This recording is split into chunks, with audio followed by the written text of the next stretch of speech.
స్వచ్ఛత అన్ని రంగాల్లో ఉండాలి. మీలో కూడా నాకు 2 పనులు ఉన్నాయి. ఒక పక్క రాష్ట్రాన్ని పరిశుభ్రంగా మీ భవిష్యత్తుని బంగారు భవిష్యత్ చేసే బాధ్యత నాది. అదే సమయంలో రాజకీయాలు పూర్తిగా కలుషితం అయిపోయినాయి. నేర చరిత్ర కలిగిన వాళ్ళు రాజకీయాల్లోకి వచ్చారు.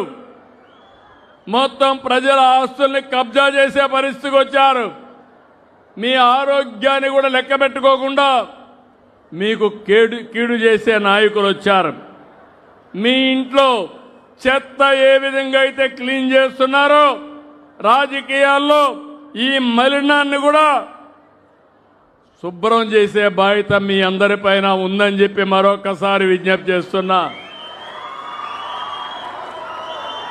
ఏం తమ్ముళ్ళు, నేర రాజకీయాలు మనకు అవసరమా అని మిమ్మల్ని అడుగుతున్నా. నేర రాజకీయాలను అడ్డుకోలేమా అని మిమ్మల్ని అడుగుతున్నా. నేను ఒకసారి మోసపోయా. 2019 ఎన్నికల ముందు ఇక్కడుండే వాళ్ళందరూ నన్ను చూశారు. ఎప్పుడైనా నేను నేరాలు చేశానా తమ్ముళ్ళు అని మిమ్మల్ని అడుగుతున్నా. హత్యా రాజకీయాలు నా జీవితంలో ఉన్నాయని మిమ్మల్ని అడుగుతున్నా. ఎప్పుడన్నా ఇన్నారా అని మిమ్మల్ని అడుగుతున్నా. తిరుపతిలో స్టూడెంట్ ఎప్పటి నుంచి ఎవరిని చంపడం కానీ ఘోరాలు నేరాలు చేయడం కానీ చేశానా అని మిమ్మల్ని అడుగుతున్నా. కానీ మీ అందరికీ లా అండ్ ఆర్డర్ ఇవ్వాలని, మీ ఆస్తులు కాపాడాలని, మీకు భద్రత ఇవ్వాలని ఒక్కొక్కసారి కొంతమంది నా మీద హత్యా ప్రయత్నాలు చేసినా నేను భయపడలేదు. మీరందరికీ ఒక ఐడియా మీరు గుర్తుపెట్టుకోవాలి. నేను తీవ్రవాద సమస్య రాష్ట్రానికి మంచిదిగా అని గట్టిగా పోరాడాను. రాయలసీమలో ముఠా కక్షలు మంచిది కాదు, కుటుంబాలు నాశనం అయిపోతున్నాయని పోరాడాను. ముఠా కక్షలు పూర్తిగా రూపొందించాను. మత కలహాలు మానవత్వానికి మచ్చ అనే ఉద్దేశంతో పోరాడాను. కానీ ఇక్కడే వెంకటేశ్వర స్వామి దగ్గర మీరు చూస్తే 2003 ఇప్పటికి కూడా జ్ఞాపకం ఉంది. ప్రాణదానానికి శ్రీకారం చుట్టి అలిపిరి దగ్గరికి పోతే 23 క్లెయిమోర్ మైన్స్ నా మీద బ్లాస్ట్ చేశారు. జ్ఞాపకం ఉందా తమ్ముళ్ళు అని అడుగుతున్నా. సాక్షాత్ వెంకటేశ్వర స్వామి దిగొచ్చి నాకు ప్రాణభిక్ష పెట్టాడు. ఇంకా ఈ రాష్ట్రానికి ఏదో చెయ్యాలి అనే ఉద్దేశంతో నాకు ప్రాణభిక్ష పెట్టాడు. ఇది ఒక పెద్ద భూతం. ఇక్కడే ఒక భూతం వేషం వేసుకొని మా మిత్రుడు వచ్చాడు. ఒకసారి లేచి చూపేయండి.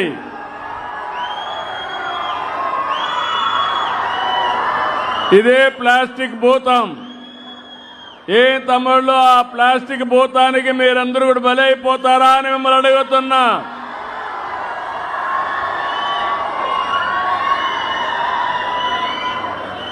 ఈరోజు మనం అందరూ చూస్తున్నాం, ఎక్కడ చూసినా ప్లాస్టిక్ మయమైపోతా ఉంది. నిద్ర లేచి మీరు బ్రష్ చేసుకునేది కూడా ప్లాస్టిక్ తోనే బ్రష్ చేసుకుంటారు. ఆహారం తినే ప్లేట్ల వరకు ఎక్కడ చూసినా ప్లాస్టిక్. మనం రోజు వాడే బాటిళ్ళు, కప్పులు, కవర్లు ఇవన్నీ చాలా ప్రమాదకరమైనటివి. దీనివల్ల వాతావరణం కలుషితం అవుతుంది. మనకు క్యాన్సర్ రావడానికి కారణం ఈ ప్లాస్టిక్ అని చెప్పి నేను మీకు తెలియజేస్తున్నా. ఈరోజు మీరు ఒక్కసారి చూస్తే ఈ ప్లాస్టిక్ కూడా సింగిల్ యూజ్డ్ ప్లాస్టిక్ ఏళ్ల తరబడి వాడుతున్నాం. ఇది మట్టిలో కలవదు, భూమిలో పోతే ఎక్కడికక్కడ భూమి కూడా కలుషితం అవుతుంది. దీనివల్ల మొక్కలు కూడా మొలవు. ఇంకో పక్క మనం తినే తిండి ఈ ప్లాస్టిక్ కలిసి అక్కడి నుంచి మనందరికీ విషవాయువుల వల్ల శ్వాస సంబంధించిన వ్యాధులు వస్తున్నాయి, క్యాన్సర్ వస్తూ ఉంది. ఏం తమ్ముళ్ళు, తెలిసి ఈ ప్లాస్టిక్ బలైపోతారా ఈ భూతానికి బలైపోతారా అని మిమ్మల్ని అడుగుతున్నా. నిలిపే తెలివితేటలు మనకు లేవా అని మిమ్మల్ని అడుగుతున్నా. ప్లాస్టిక్ వద్దు, ప్లాస్టిక్ వద్దు. ఈ భూతం మనకు వద్దని గట్టిగా చప్పట్లు కొట్టి హర్షాన్ని ఆమోదాన్ని తెలియజేయండి. వీటికి ప్రాధాన్యత ఇచ్చా.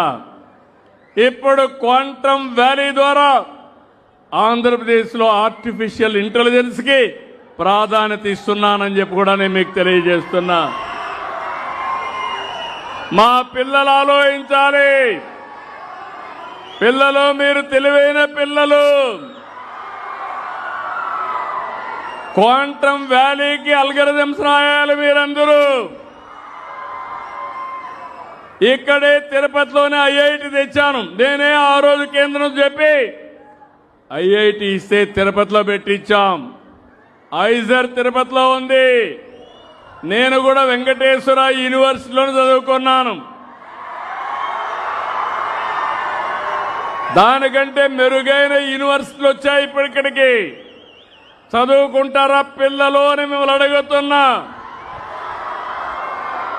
ఒకప్పుడు కష్టపడి చదువుకున్నాం, ఇప్పుడు ఇష్టపడి చదువుకోండి. మీరు ఆడుతూ పాడుతూ చదువుకుంటే మీకు ఏది కావాలన్నా చాలా సులభం అవుతుంది.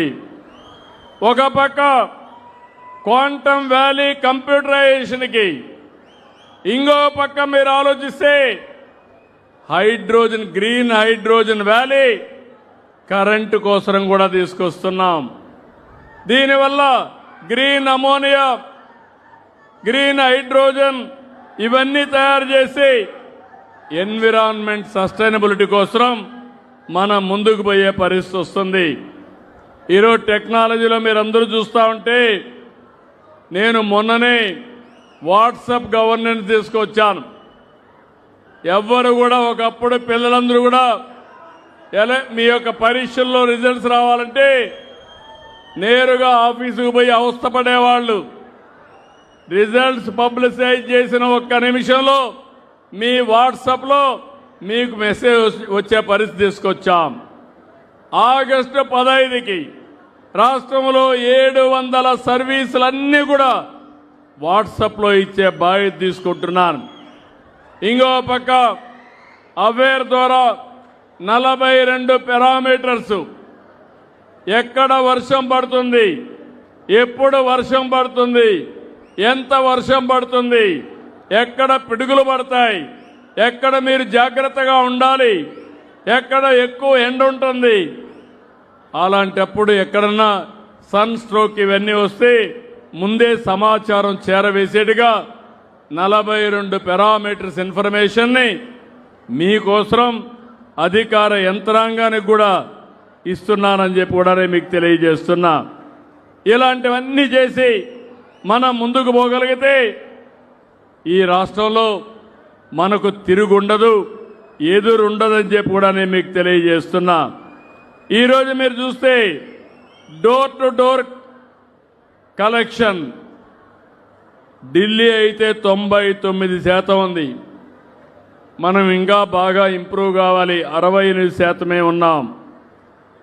విజిబుల్ క్లీనినెస్లో 99 చండీగఢ్ ఉంటే మనం దగ్గర 72% ఉన్నాం. చాలా ఇంప్రూవ్ కావాలి. ఇంకో పక్క వేస్ట్ ప్రాసెసింగ్ 99% చండీగఢ్ ఉంటే మనం 63% ఉన్నాం. ఇంకొక పక్కన మీరు ఒకసారి చూస్తే లెగసీ చెత్తంతా తీయడంలో చండీగఢ్ 100% ఉంటే మనం 66% ఉన్నాం. అదే సమయంలో ఇంకొక పక్కన చూస్తే మొత్తం 7 స్టార్ రేటింగ్ మన విజయవాడకు వచ్చింది. 5 స్టార్ రేటింగ్ తిరుపతి, గుంటూరు, విశాఖపట్నానికి వచ్చింది.